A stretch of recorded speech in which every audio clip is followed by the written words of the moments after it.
I just thought you were gonna say hello. I mean, there's that too. But I mean, hello kind of looks the same in almost any language. Yeah. So it's like I wanted to pick something a little bit more obscure. Okay, I feel it. There's literally over 100 ways to say a single word in a language, and so you have translation differences. You have, and it's like whenever we're in school, we play the game telephone, and you realize as things are told across a big population, how it tends to change. It doesn't matter how well it's spoken, initially, it will always change by the end person.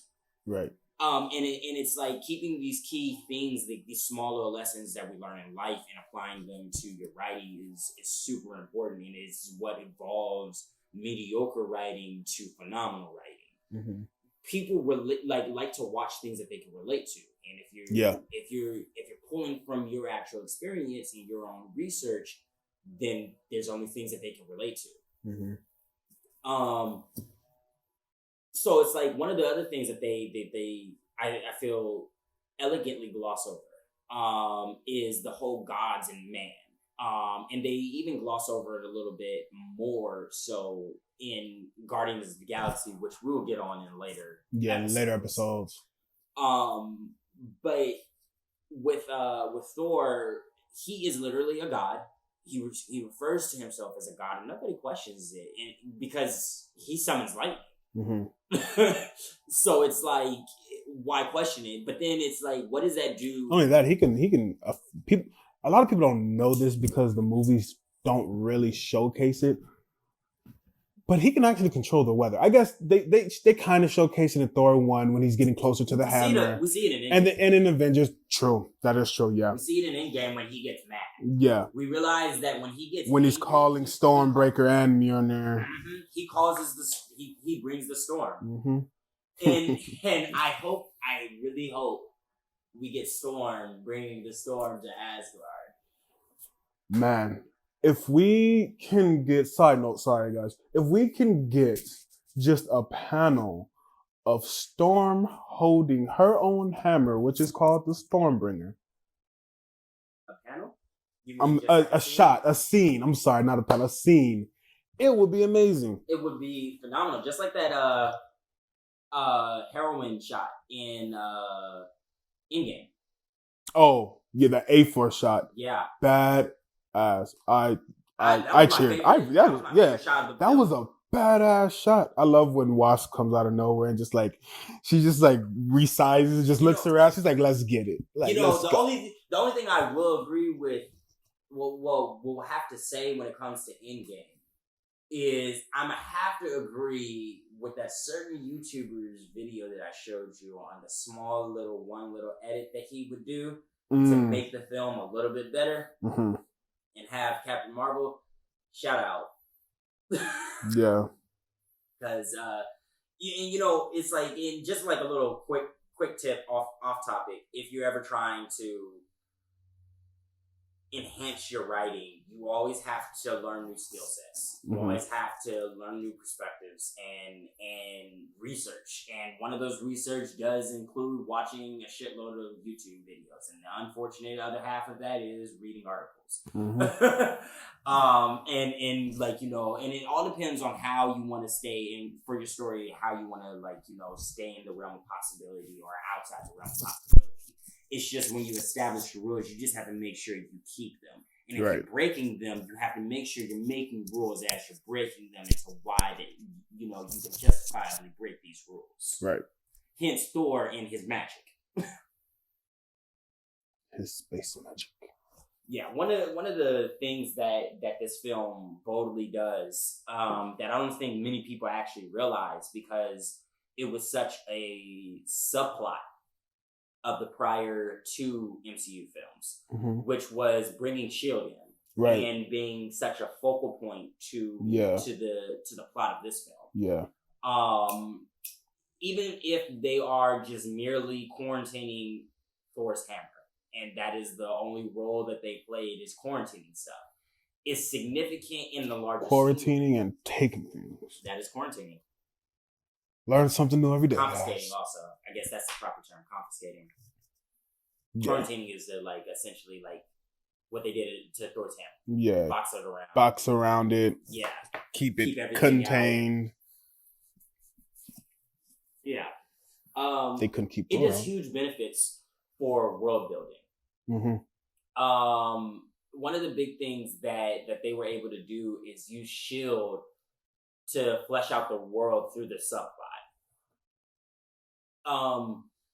We know after seeing this film, so it's like what we know about S.H.I.E.L.D. up until this film. We know, one, they know who Iron Man is now.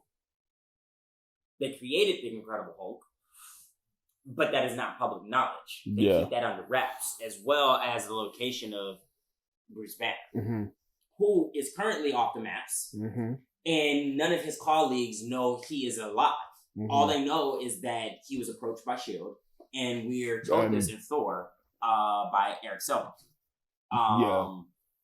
who is apparently a close friend, which I didn't even know until you told me. And after you told me, then he said that line. I was like, oh, yeah.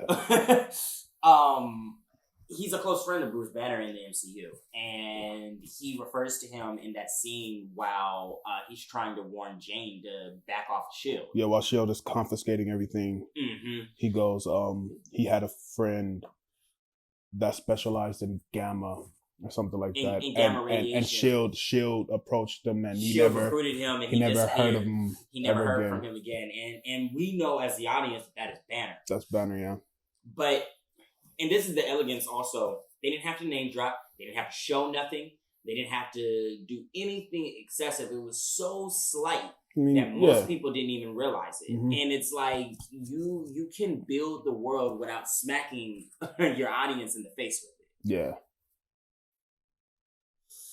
Like, they have a great use of organizations. Another organization that the MCU uses to kind of spread continuity and to kind of like spread their domain, if you will, is Roxxon, with them being active in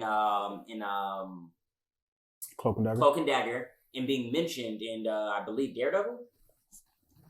I think, but Roxxon's been a focal point, not a focal point, but they've been dropped since Iron Man. I mean, Iron Man, Tony and Iron Man and Ironmonger, they have the fight in the street in front of a Roxxon, and like he flies past a Roxxon building, and Roxxon has been in the background. Cloak and Dagger gets their powers from Roxxon, messing with the New Orleans water, whatever. It's small things like this that builds the world, and it doesn't take away from the plot at all. They don't have to say, "Oh, Roxxon is this company." They don't explain it. They wait till it's time to explain it. Roxxon wasn't doing anything right now. Exactly. So it's like there's no need to explain who Roxxon is, even though they exist. We can say they exist, just like with I'm not going to say mutants because that is yet to be confirmed or not. Yeah. We don't know what's happening with them. But just like with Captain Marvel, she was always out there. Before Iron Man said, "I am Iron Man," the first time, she was always out there. So it's just a knowledge of what your character is again, keeping in mind what your character knows versus what your audience knows. Yeah. So the next thing that I thought that the Thor film actually put a lot of emphasis on is like Thor knows how powerful he is, and the screenwriters actually take advantage of that, and that's one of the ways that they actually challenge his character and actually try to develop his character. They constantly put him in situations where he's forced to ask, do I think my way through this or do I brawn my way through this? And Thor almost always chooses brawn. Right. I mean, he's a warrior. He is a warrior, but he has to be a king. And that's his whole metamorphosis. Yeah. At least that's what's introduced to us. Ooh, excuse me. What's introduced to us in Thor. And I think of all the characters, he's the only character that didn't really get his full development. Yeah. And yeah, I mean, like he had development, but in none of the areas that was first introduced to us. It's not a complete 360, kind of like how we got with Cap or with Tony. Or Tasha. Yeah, or Nat. Rest in peace, guys. I know. I mean, we even got a bit of a closing for Hawkeye. I mean, we're waiting to get more flesh out, assumingly that he's going to be in her movie. Yeah, I mean, if because with her movie, off topic again, that's the thing. It's so just rumor filled. Like I read a report that it was going to take place in the 90s. I just read a report that it's going to take place between Avengers and Iron Man 3. So it's like, it could be hopping around. It could be a period. Yeah, it could be a like Flash movie kind of, period Montage. Piece, whatever. Yeah. But yeah, back on topic aside from that. But yeah, so Marvel is really good at knowing the power of the character, knowing how that power can affect the character in psychology or physically. Mm-hmm. In the Hulk's case, it's physical. In that physicality, it personifies itself in the Hulk. But when Banner comes back, he's weaker. He's like, he's drained. He doesn't remember. He gets flashes. Yeah. He even has bouts of, I would say, PTSD. Yeah. We see in the shower scene in the movie. For Banner, it is very psychological, but it's also very physical. And it's like, it's interesting because for Thor, he knows how powerful he is. Yeah. Or rather, he thinks he knows how powerful he is, and that's his hubris. He always goes in headstrong. Why? Because I'm strong enough to get out. Yeah. Woe be the tide who's with me when shit hits the fan. I'll do my best to get you out. You fought well. You died by my side. You died with honor.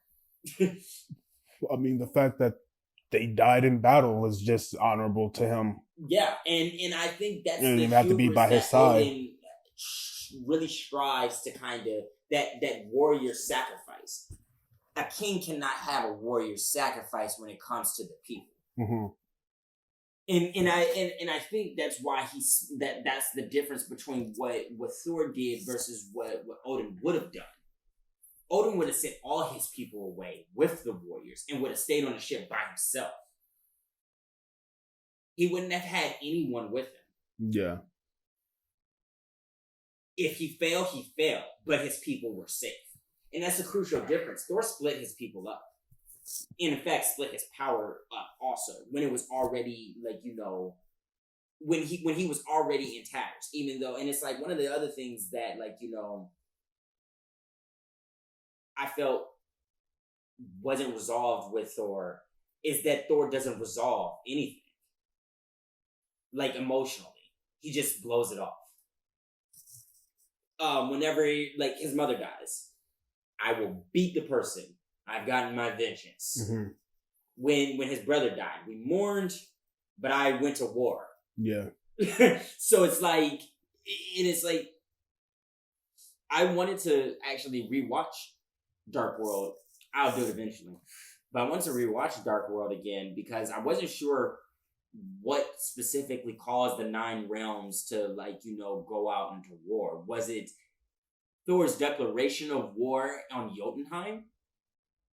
And if that's the case, how did it spread off of Jotunheim to the other 9 worlds? Well, I mean, if I'm not, I could be wrong. I haven't seen Dark World in ages, but I think ages. I think that the opportunity presented itself once the convergence started to happen, because obviously they're able to, if they pinpoint it, they're able to hop through dimensions and whatnot to other planets. I think they just took it upon themselves and just took advantage of the situation. I don't think at the start they were warring. And the thing that movie does is it draws, obviously, it's kind of repeating.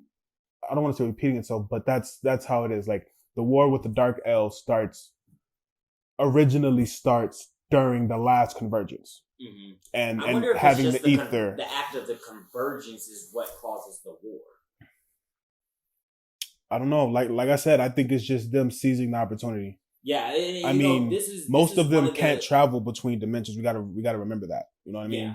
So when something like that pops off every 100,000, whatever, how many years they said in the movie, if I'm looking at it, if I want to, cause some trouble and I ain't got a way there, of course I'm gonna be waiting for the next time.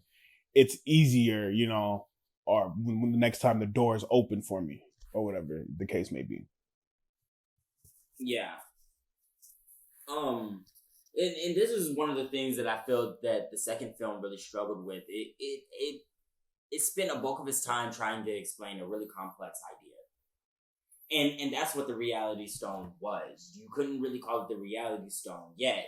Because it wasn't a stone. Yeah, and you had to, you couldn't spoil that it was an Infinity Stone. But you still need to explain how it worked. Mm-hmm. And it's very difficult to explain that this force warps reality without explicitly saying it warps reality, because you're in film, you're supposed to show, never tell. Right. And it's always better to see it warp reality than have a 15-second or 15-minute exposition about how it warps reality. Yeah. But in this film, in the second film for Thor, they definitely sacrificed character development for world development. And it turned out to be for the better, because then they didn't have to spend Infinity War actually explaining any of the stones. Right. Let alone the Reality Stone. So it's like, you sacrifice this character for right now to develop, for the world, because knowing that the character will likely still develop in this film, as he's in description is the herald for this convergence. But it was a very complex thing to have to explain the Reality Stone. And it's like, the last thing I wanted to go over though, but it is like for the third film, how they strip everything away from him. They strip away family, they strip away except for Loki, fan favorite. But they strip his home from him. Instant fan favorite, man. In order to place a lot of emphasis on another flaw, mm-hmm. in my opinion. Because like I said, I don't think he really resolves any of his flaws. He's been alive for 15,000 years, as he says in Infinity War. Mm-hmm. Or 1,500, sorry. I keep saying 15,000. It's 1,500 years. 1,500 years, yeah. 15,000 is more like, oh. Yeah. And it's like, for all intents and purposes, he's a kid still. He's equivalent to a kid, and that's this place that's put into focus in the first film, when he's chanting himself on during the crowning, the inauguration ceremony. Yeah, he's flipping here and there, doing tricks, pointing at people. Yeah, and showboating, and it's like you can see Odin's disgust, because he sees so much of him, but then he sees so much of a child too. Yeah, and it's like, here he's at the age where this is supposed to happen, so Odin will do it. But is he ready? Odin doesn't think so. Mm-mm. Which is why he was so okay to strip his power away, and why that was such a knee-jerk response for him. You started a war, so I'm taking all your power away from you, and I'm banishing you to Earth to teach him a lesson, while he go fix this war. Well, I think it was not only just the war. I think it was the fact that he couldn't see the error of his ways. Yeah. Thor speaking. With when they have that spat, Odin calls him a child. He's like, you're acting like a child, and Thor rebuttals with, when you're acting like you're acting like an old man and a fool. You can see that those words broke his heart. Yeah. That hurt coming from his son. Yeah. Not only did those words hurt, but it hurt him realizing about the crown. Not only that, but he's realizing in that moment that Thor is literally cementing in place that he just isn't ready. Like, he is the child. He does not see the error of his ways. He thinks all that was right. Yeah, and in the name of Asgard. That is one growth I will actually admit that he does have. He has the growth to realize that he's not ready to be king. Mm-hmm. And not like how Odin. Yeah, how Odin's king. They spend so much time on his flaws that there's so many of them.